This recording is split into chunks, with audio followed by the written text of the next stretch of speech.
হলিউডের মডেল অভিনেত্রী Kim Kardashian হঠাৎ করেই দিয়ে বসলেন এক দুঃসংবাদ।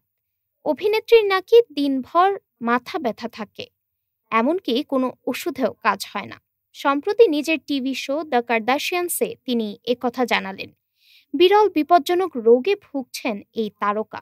জানা গেছে ব্রেন অ্যানিউরিজম অসুখে ভুগছেন কিম। সম্প্রতি ধরা পড়েছে তার এই রোগ। অ্যানিউরিজম এমন একটি সমস্যা যা অজান্তে শরীরের মধ্যে জন্ম নেয়, কখনো আজীবন থেকে যায়। এই রোগের উপসর্গ এতটাই প্রকট যে রোগীকে বাঁচানোই প্রায় অসম্ভব হয়ে ওঠে।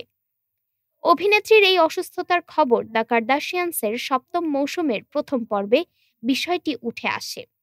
23 October feels like the old days শিরোনামের পর্বে দেখা যায় ৪৫ বছর বয়সী কিম মস্তিষ্কের স্ক্যান করাচ্ছেন।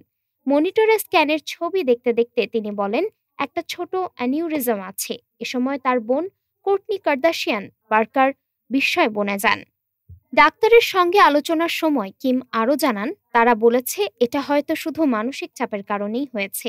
এর পরের দৃশ্যে কিমের সংলাপ, এই সপ্তাহটা আমার জীবনের সবচেয়ে কঠিন সপ্তাহ। তবে তার বর্তমান শারীরিক অবস্থা বা উপসর্গ সম্পর্কে এখনও কিছু বিস্তারিত জানা যায়নি। কিমের প্রতিনিধি দলও গণমাধ্যমে কোনো মন্তব্য দেয়নি। ডেস্ক রিপোর্ট, আজ বার্তা।